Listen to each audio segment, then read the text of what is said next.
옛날 옛적 깊은 산자락 아래 자리 잡은 작은 마을이 있었습니다. 마을 이름은 너른골이라 했는데 앞으로는 맑은 개울이 흐르고 뒤로는 소나무 숲이 병풍처럼 둘러선 볼품없지만 정겨운 곳이었습니다. 이 마을에 복동이라는 젊은 소금 장수가 살았습니다. 마을 사람들은 모두 그를 그냥 복동이라 불렀는데 어릴 적부터 얼굴에 웃음이 떠나질 않고 남의 어려운 일이라면 제 일처럼 발벗고 나섰던 터라 동네 어른들이 저 아이는 하늘이 점지해서 내려보낸 아이야. 분명 복이 넘쳐 남을 거야 하며 혀를 차곤 했습니다. 복동이가 10살도 채 되지 않았을 때 이미 장터에 나가 어른들 짐을 들어주었고 15살이 되던 해에는 저보다 어린 아이들을 모아 글자를 가르쳤으며 20살이 넘어서는 아버지가 하던 소금 장사를 이어받아 성실하게 살아갔습니다.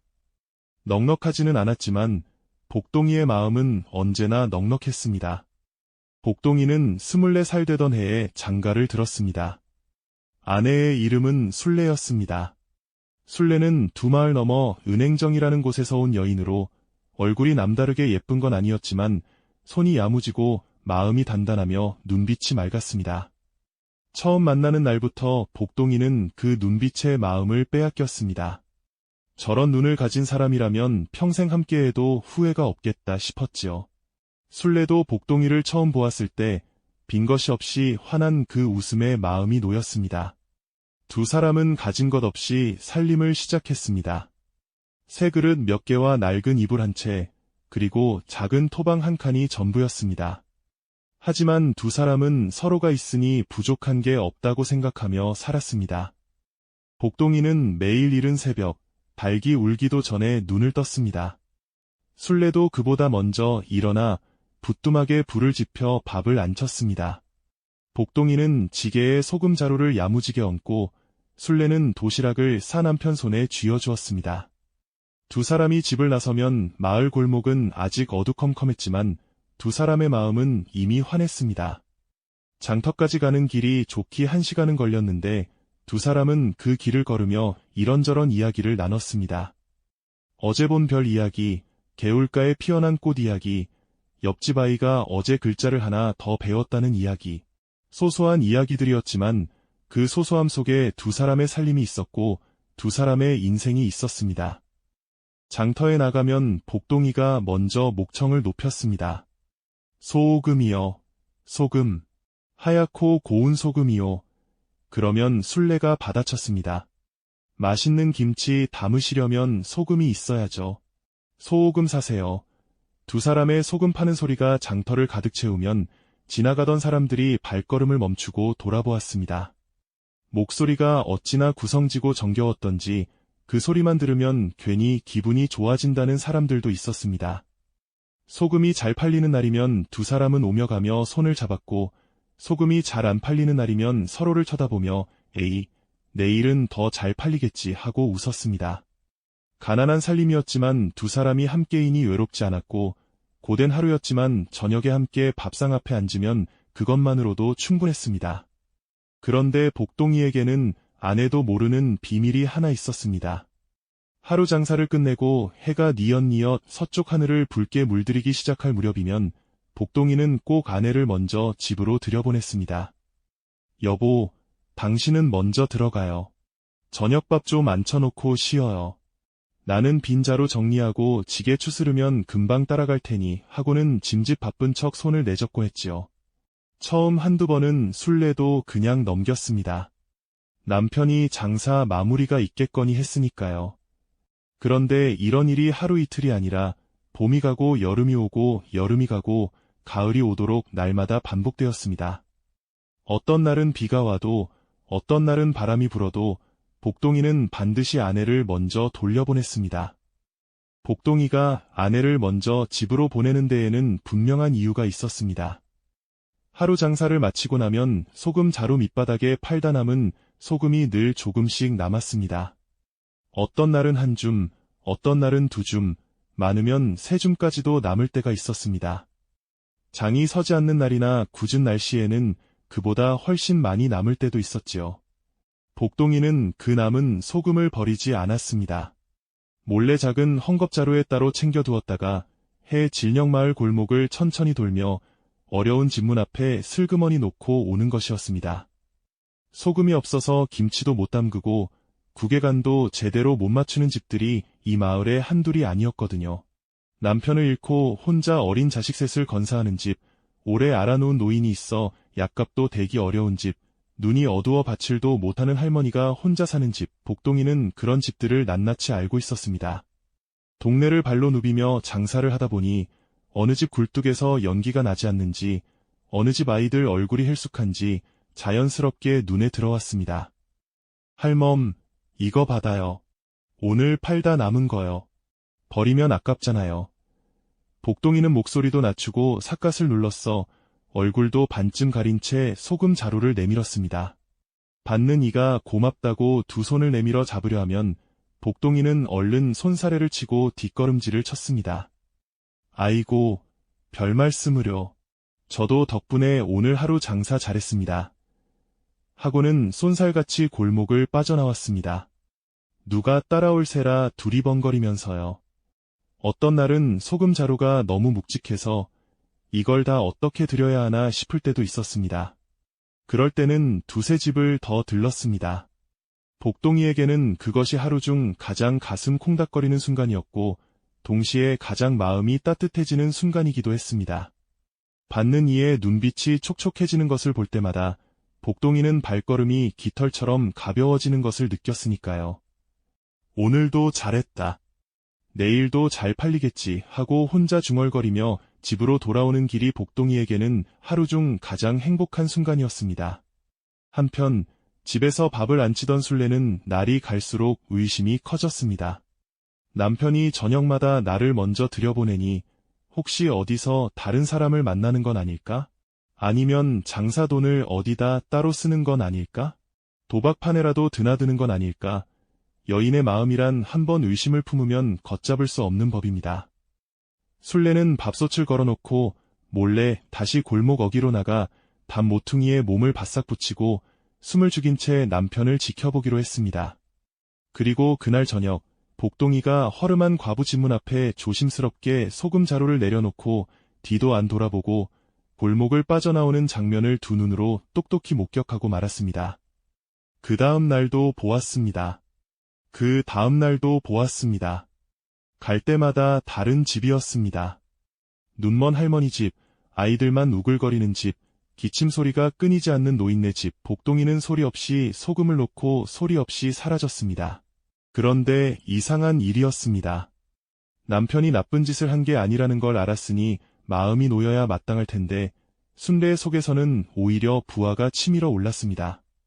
아니, 우리도 넉넉 자는데 날마다 남 좋은 일만 하고 다니다니. 도대체 언제까지 이렇게 살 것인가. 집으로 돌아온 술래는 밥상을 차리면서도 젓가락을 쿵쿵 내려놓고 국그릇을 덜컥거리며 말 한마디 않고 눈만 흘겼습니다. 복동이는 영문도 모르고 여보, 오늘 왜 이래요? 어디 아파요? 어디 안 좋은 데 있어요? 하고 이마에 손도 짚어보고 눈을 들여다보기도 했습니다.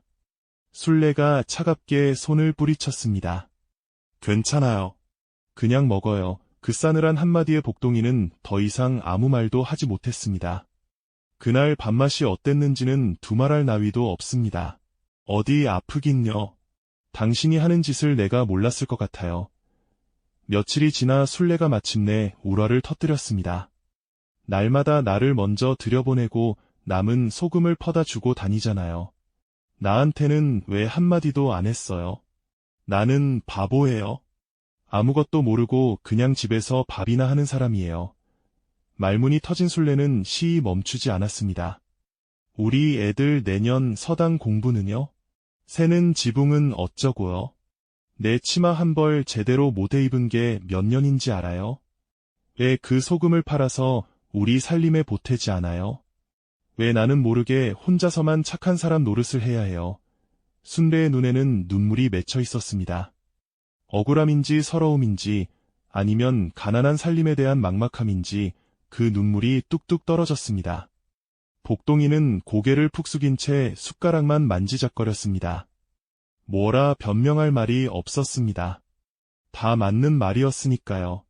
틀린 구석이 하나도 없었으니까요. 그날 이후 부부 사이의 싸움이 잦아졌습니다. 아침에 눈을 뜨면 순례가 밥을 차리면서도 말이 없었고, 저녁에 복동이가 늦게 들어오면 순례는 이미 등을 돌리고 누워 있었습니다. 복동이는 마루 끝에 걸터 앉아 밤하늘을 올려다보며 긴 한숨을 내쉬곤 했습니다. 별이 총총한 밤이면 더 쓸쓸했습니다. 내가 잘못하는 건가? 복동이도 스스로에게 수없이 물었습니다. 내가 욕심이 과한 건가? 우리 살림도 어려운데 남 챙기는 건 순서가 아닌 건가? 하지만 이튿날 해가 밝으면 또 소금 자루를 짊어지고 나갔고, 저녁이 되면 또 남은 소금을 들고 골목을 돌았습니다. 그 마음을 어찌 끊을 수가 없었습니다. 소금 한 줌이 없어서 흰죽의 간도 못 맞추는 노인네 얼굴이 눈앞에 아른거리는데 어찌 그냥 지나칠 수 있겠습니까? 복동이에게는 그것이 고집이 아니라 천성이었습니다. 순례도 사실은 마음씨 고운 여인이었습니다. 화가 나면서도 마음 한편에는 남편이 딱히 밉지 않았습니다. 밤새 등을 돌리고 누워있으면서도 속으로는 저 사람이 못된 사람이었으면 차라리 속이라도 편할 텐데 하고 중얼거리다가 혼자 피식 웃기도 했습니다. 어떤 날은 마음속으로 그래, 어렵게 사는 이웃이 불쌍한 건 사실이지. 소금 한 줌이 뭐 그리 대단한 것이라고 싶다가도 다시 하지만 나한테는 왜 한마디도 못해 하는 서러움이 치올랐습니다. 그것이었습니다.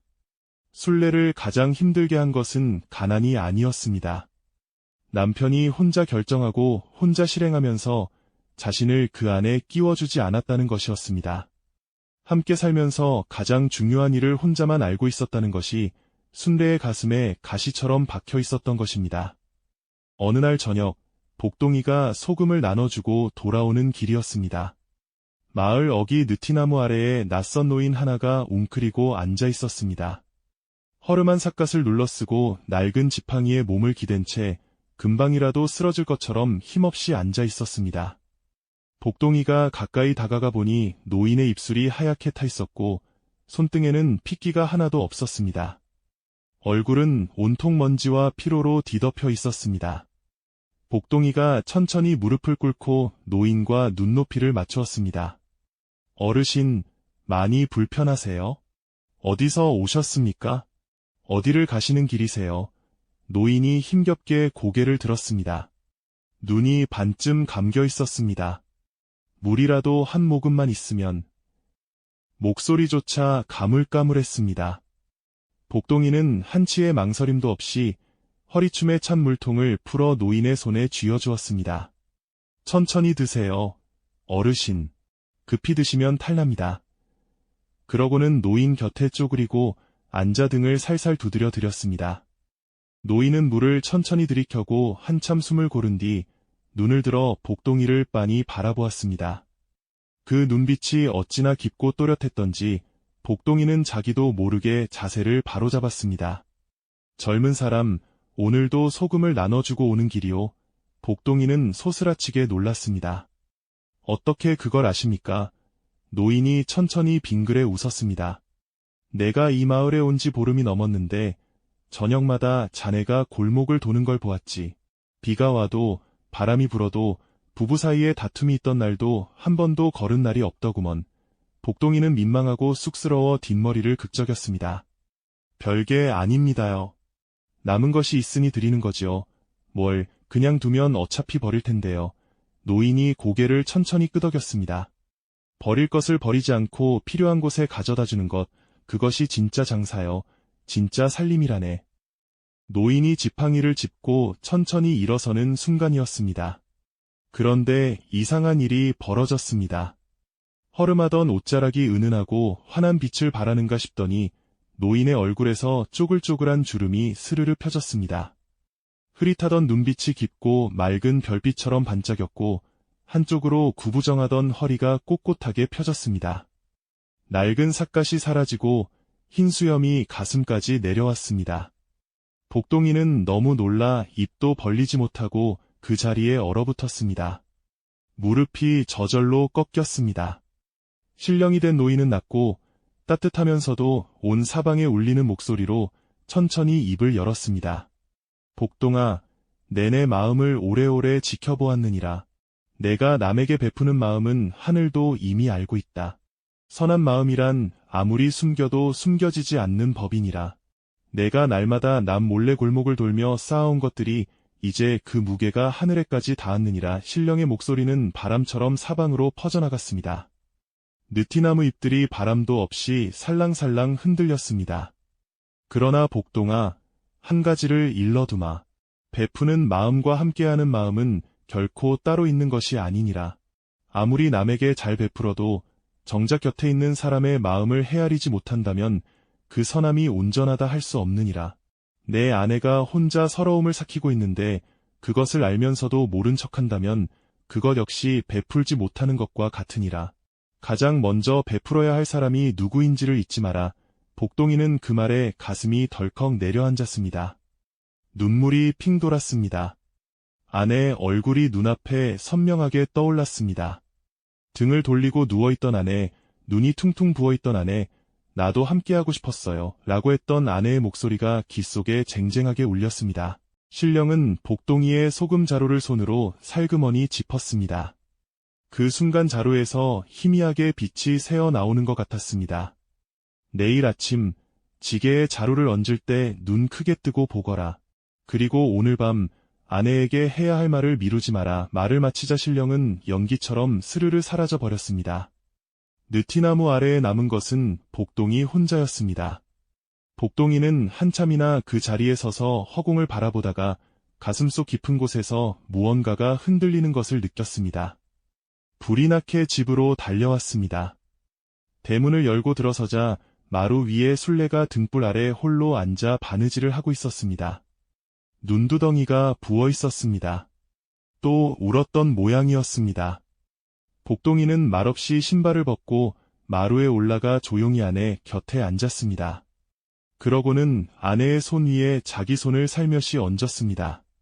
술래가 바느질을 멈추었습니다. 여보, 나 잘못했소. 복동이의 목소리가 가늘게 떨렸습니다. 당신한테 먼저 말했어야 했는데, 같이 의논하고 같이 결정했어야 하는데, 내가 혼자 결정하고 혼자 실행했소. 내 혼자 착한 사람 노릇하는 데만 정신이 팔려서 정작 가장 소중한 사람을 얼마나 외롭게 했는지 미처 몰랐소. 정말 미안하오. 여보. 술래가 바느질감을 내려놓고 한참 말이 없었습니다. 등불이 바람에 살짝 흔들렸습니다. 이윽고 술래가 조용히 고개를 들었는데 눈가에 눈물이 그렁그렁 맺혀 있었습니다. 나도 알아요. 당신이 나쁜 마음으로 그런 게 아니라는 거. 그냥 나도 함께하고 싶었어요. 소금 한 줌 드리는 일이라도 당신 혼자 하는 게 아니라 우리 둘이 하는 일이었으면 했어요. 복동이가 아내의 손을 두 손으로 꼭 감쌌습니다. 그럽시다. 이제부터는 같이 합시다. 두 사람은 오랫동안 말없이 마주 앉아 있었습니다. 말이 필요 없었습니다. 오래 막혀있던 것이 그 침묵 속에서 조용히 풀려나갔습니다. 다음날 새벽, 복동이가 지게를 들고 마당으로 나와 소금 자루를 얹으려는데 자루가 평소보다 훨씬 묵직했습니다. 이상하다 싶어 자루 입구를 열어보니 눈이 번쩍 뜨였습니다. 소금 자루마다 하얀 쌀이 가득 들어차 있었습니다. 마당 한편에 쌓아두었던 소금 항아리에는 소금이 넘치도록 그득 들어차 있었고 비만 오면 줄줄 새던 지붕에는 언제 얹었는지 새 이영이 정갈하게 올라가 있었습니다. 부엌 항아리를 열어보니 보리쌀과 콩이 가득했고 광 안에는 땔감이 가지런히 쌓여 있었습니다. 복동이가 넋을 잃고 이리저리 살펴보고 있는데 뒤에서 술래가 뛰어나왔습니다. 이게 대체 어떻게 된 일이에요?